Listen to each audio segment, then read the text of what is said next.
Nitro is safe. Nitro is safe.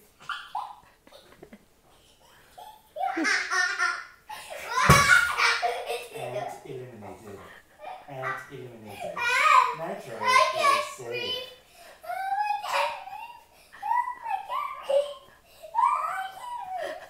Nitro is not safe.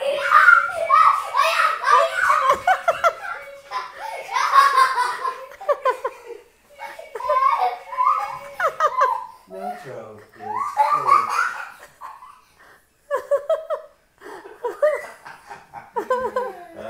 You funny boy. I couldn't breathe when you did this. Really, baby? Really? Really? Were you ouchie?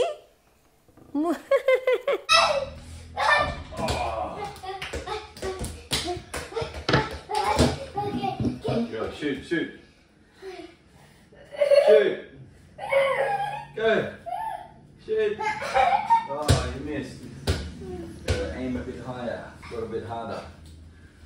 Oh. Oh.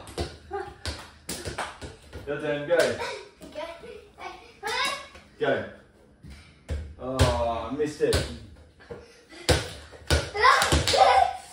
You get the ball off me. Oh. Ready? Oh. Almost got it. Oh. Oh. You just threw it up in the air. Oh. Oh. Oh. Hit the hoop. Oh. Oh. Go. Go. Shoot. Shoot. Shoot the ball. Oh, almost. Go, shoot again. Go. Oh. May video siya nga nakashoot hiya. Whoa. Almost, Nitro. He's got it. Now go back here. Oh. Oh.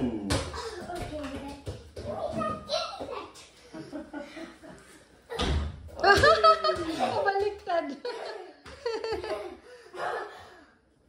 Oh. Baliktad na ito, Nitro. Not like that. Oh, no! Oh, careful. Move back. Oh. Paray pa nakashoot na yung ado, ha? Oh. Oh, it's a bit too big. No, it's not. No, it's not. Naka 3 points kami ni Nitro ito. Oh. You can do it, Nitro. Go, go, go.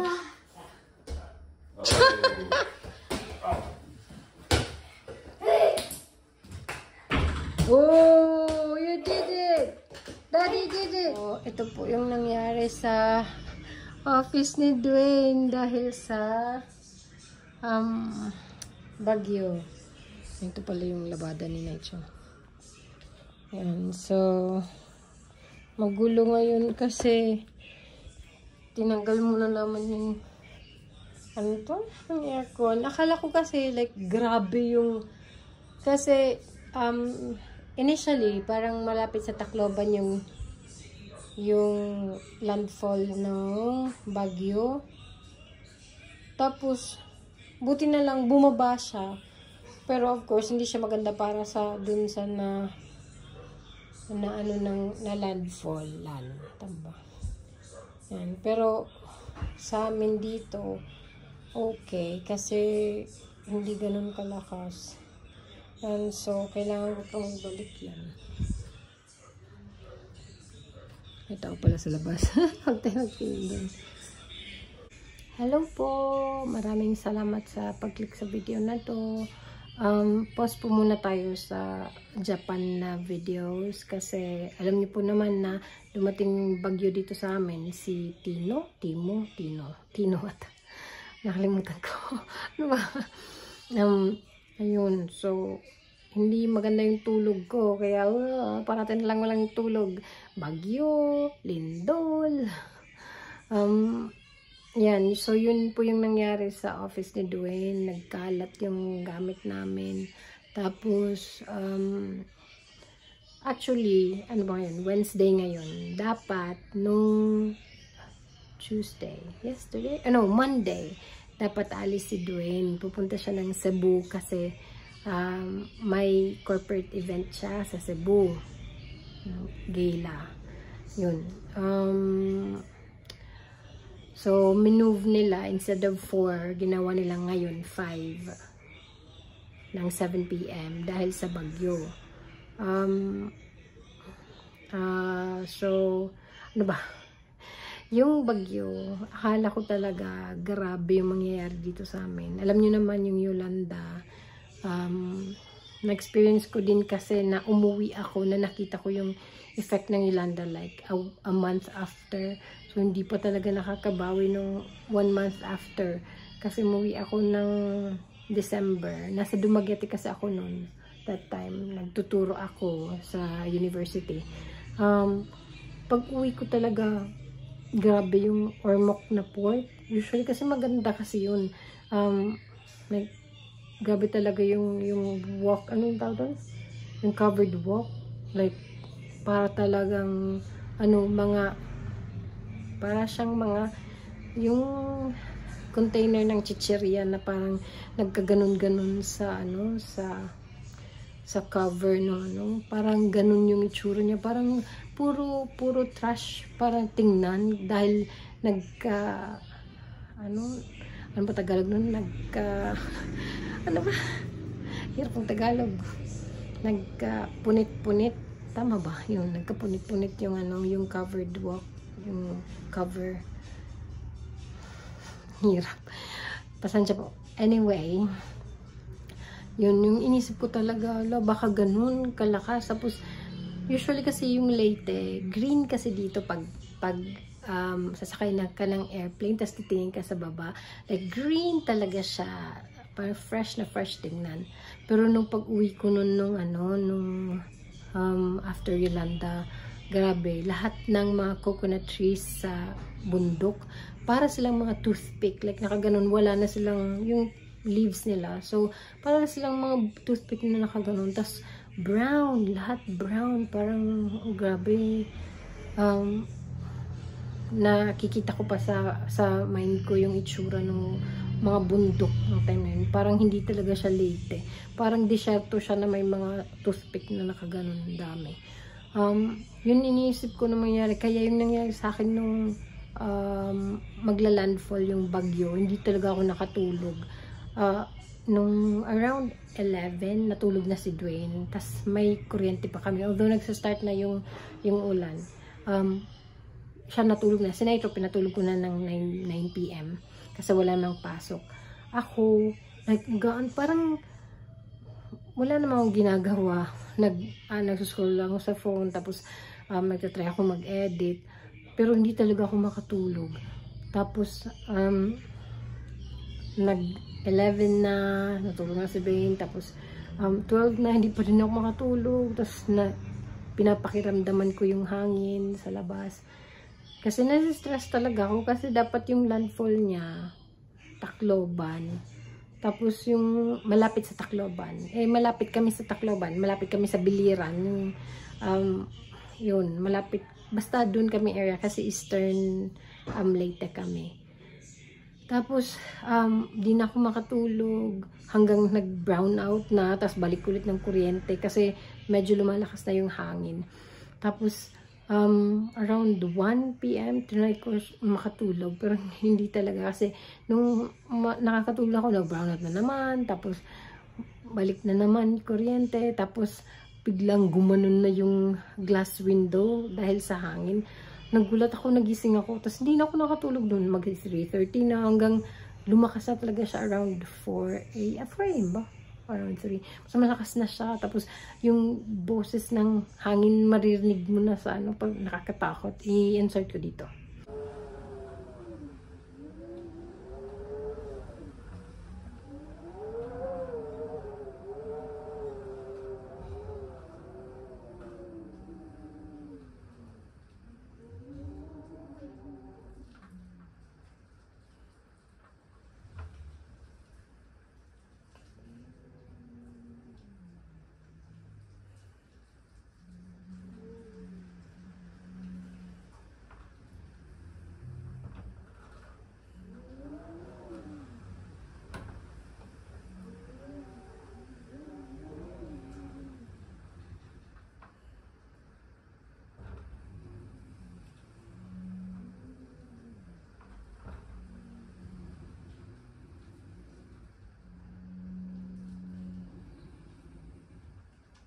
So, parang ganun na siya. Tapos, nag-aantay ako na mas lumakas pa siya. Kasi, kahit chinecheck ko yung Pag-asa, parang same pa din yung landfall niya. Tapos, eventually, nung natapos na lahat, nakita ko na, bumaba pala siya. So, imbis na dito yung area ng landfall, bumaba siya. Sa southern Leyte na siya. So, although na nagpapasalamat ako na hindi siya nag-landfall dito sa amin, si Nitro po yan, naglalaro. Nalulungkot naman ako kasi diba, southern Leyte, yung Cebu, grabe, yung baha, tapos yung mga sasakyan nagpatong-patong, tapos yung mga gamit nila kasi sa second floor na sila or sa bubong na sila nagstay.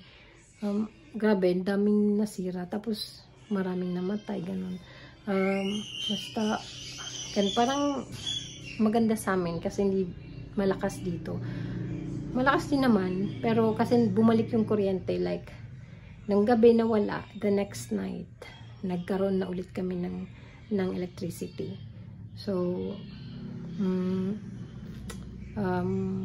yun. Yung ibang lugar, lalo na sa Cebu, grabe.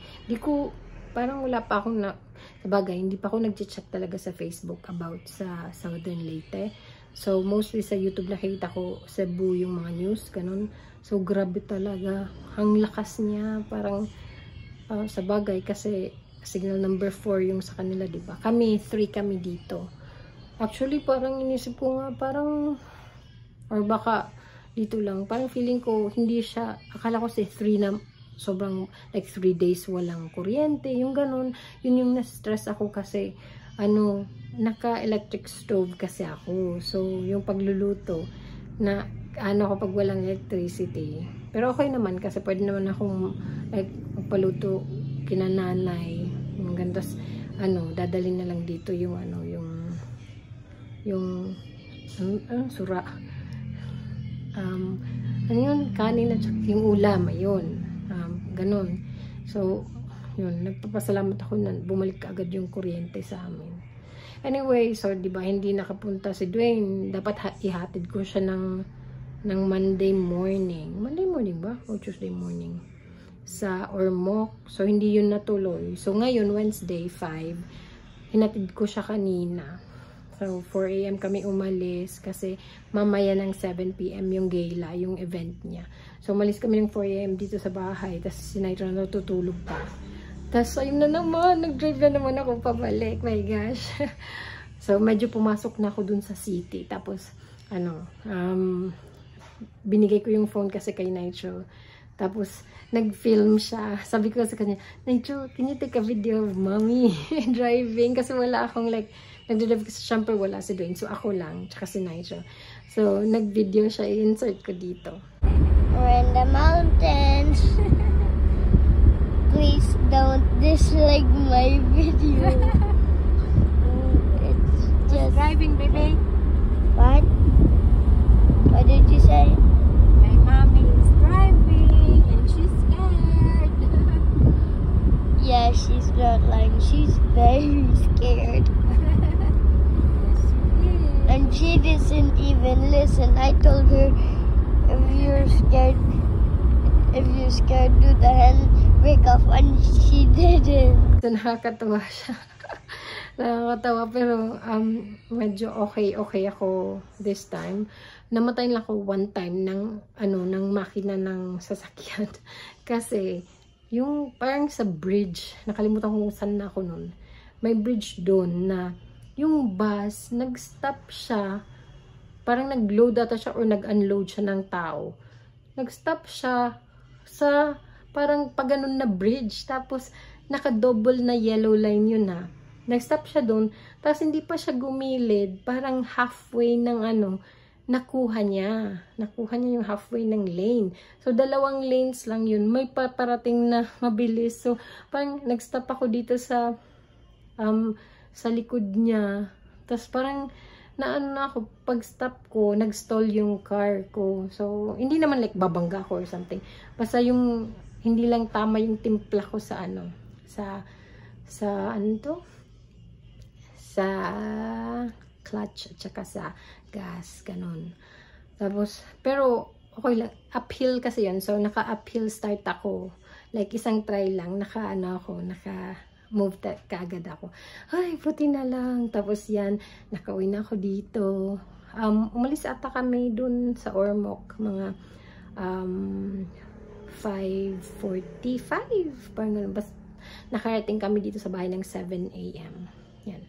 So, nakapag-parking din ako ng parallel parking dito sa bahay. Buti na lang.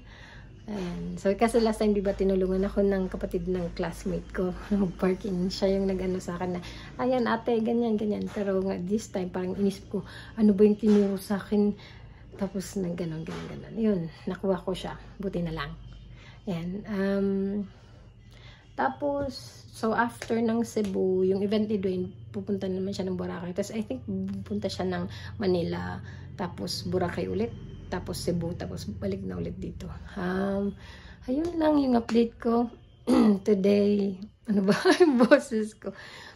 Yun lang, update ko lang sa sa Baguio. Yun yung ano ko na okay naman po kami dito. Pero of course hindi okay sa iba. Sana wala nang susunod. Kasi parang may susunod data na bagyo.